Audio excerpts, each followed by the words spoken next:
July was quite the month for change and new ideas on Osan. We began the month with the 4th of July festivities. The base joined together for fun, food, and games the entire weekend. The 3-day celebration wrapped up with a fantastic fireworks display.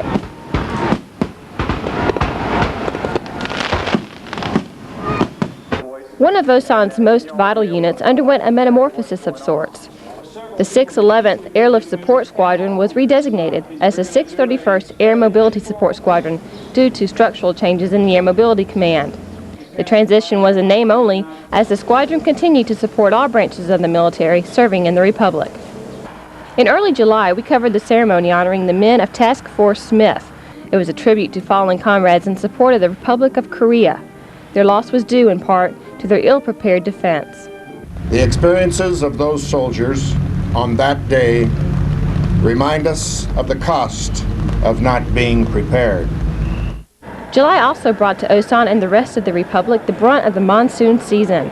The rains caused major flooding around the high school construction area, forcing roads in that section of the base to be closed. Osan put the wraps on Operation Bright Idea in July.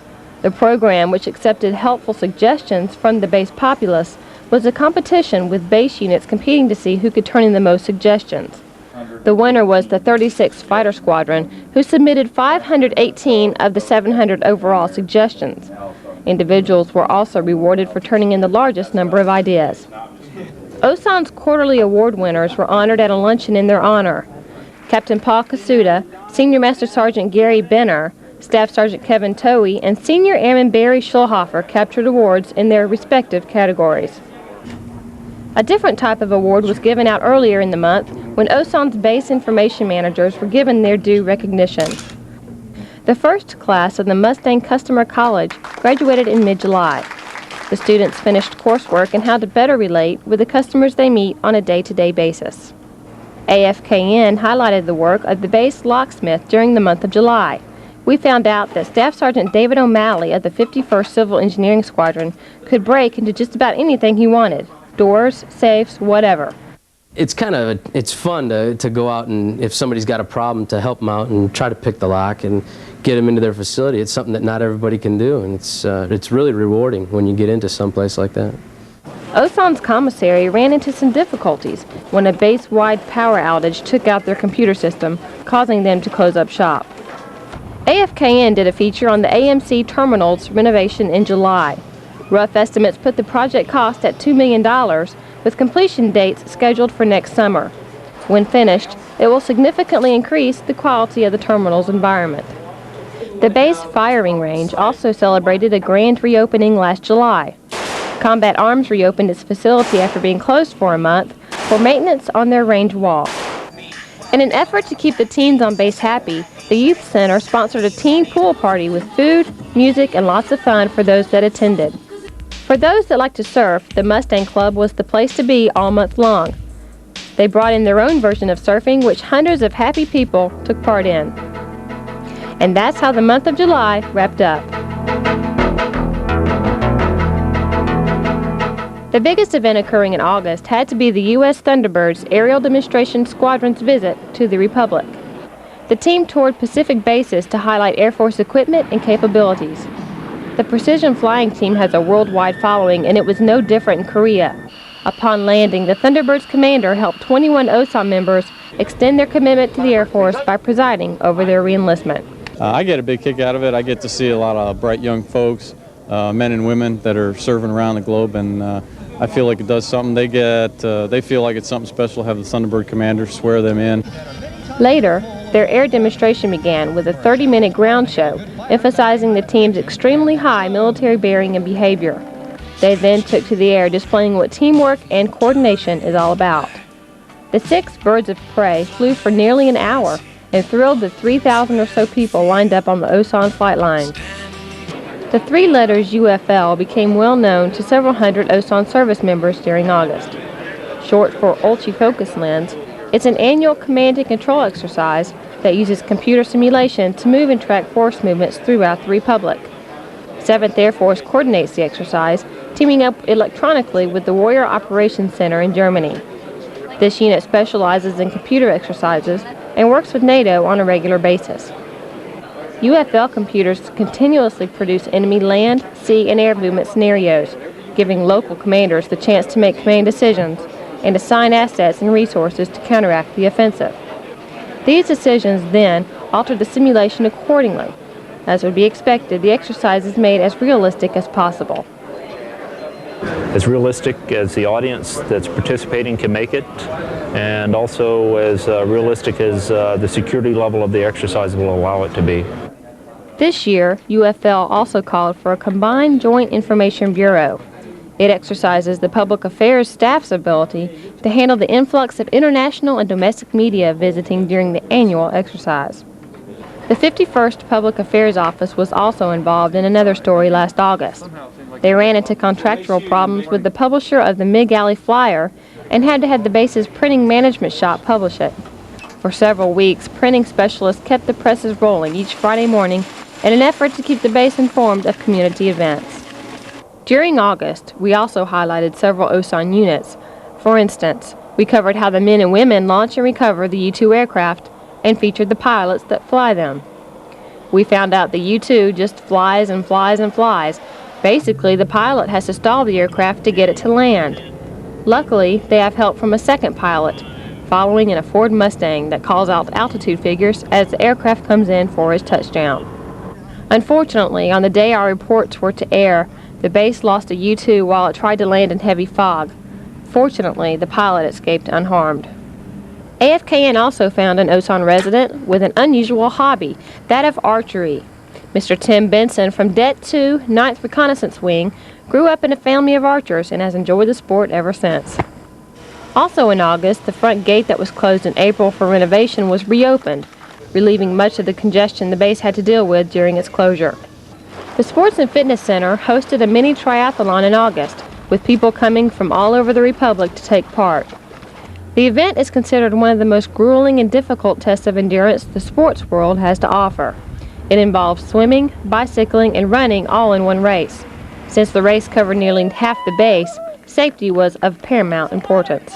We'll have checkpoints or people who are controlling traffic at key intersections, and then from there, it's just a matter of roving back and forth with a roving vehicle to ensure that nobody gets injured on the course. A two-brother team from Brazil visited Osan in August as well to teach the younger crowd the finer points of soccer. About 40 kids took part in the two-day clinic. Proud parents sat on the sidelines offering a few coaching ideas of their own. August ended with the 51st Civil Engineering Squadron working day and night to set up for the coming Chinmak Festival. Overall, as with other months, August was extremely hectic. September was a busy month for Osan. We hosted a visit by the Secretary of the Air Force, the Honorable Dr. Sheila Widnall. As she took a whirlwind tour of the Pacific Air Force installations, Chief Master Sergeant of the Air Force Gary Fingston joined her. Her tour included a trip to the DMZ and a session with the embassy's host country team. While at Osan, Dr. Widnall visited base facilities and viewed a static demonstration involving an A-10 and F-16 aircraft.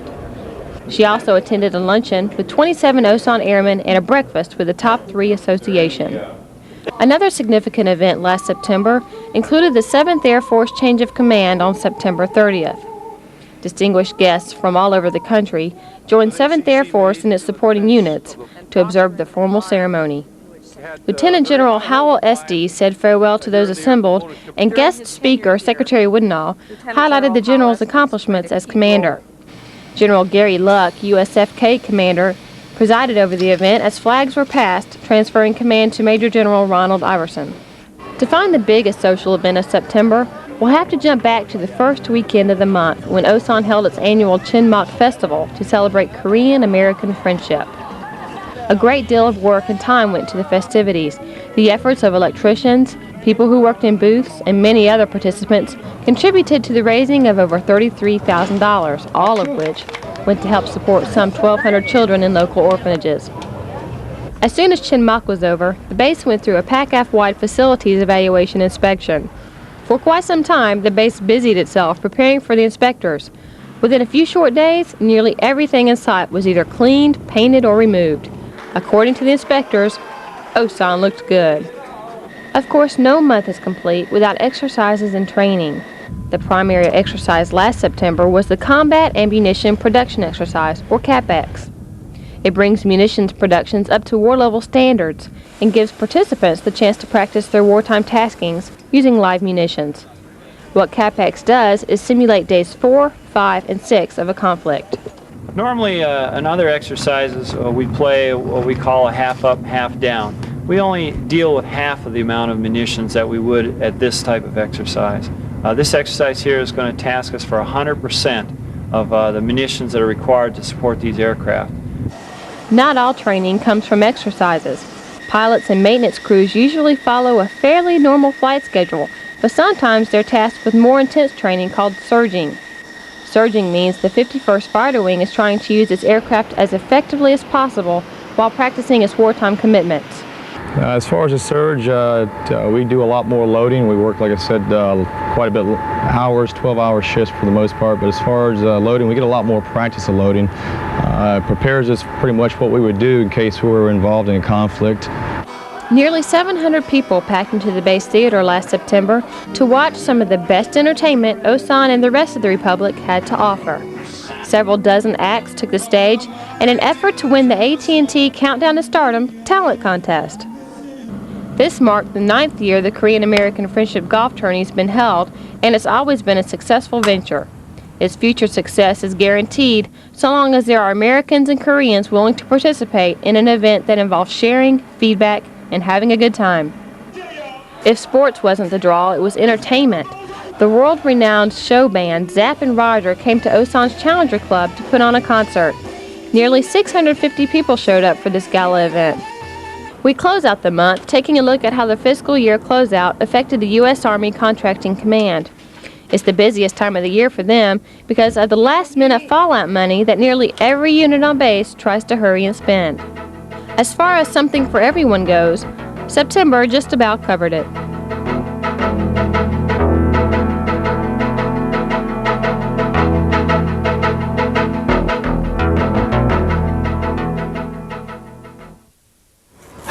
I don't understand what happened. I just went out to have a few drinks with some of the guys from work. You know, like a good senior NCO should. I only had a few drinks. When I saw the red lights in the rearview mirror, my whole career passed me by. And then they pulled me from the car and made me do a sobriety check. I was so embarrassed that some of my subordinates drove by in a taxi and saw all that. Especially after all those briefings I gave them on DUIs. I don't think I'll ever get their respect back.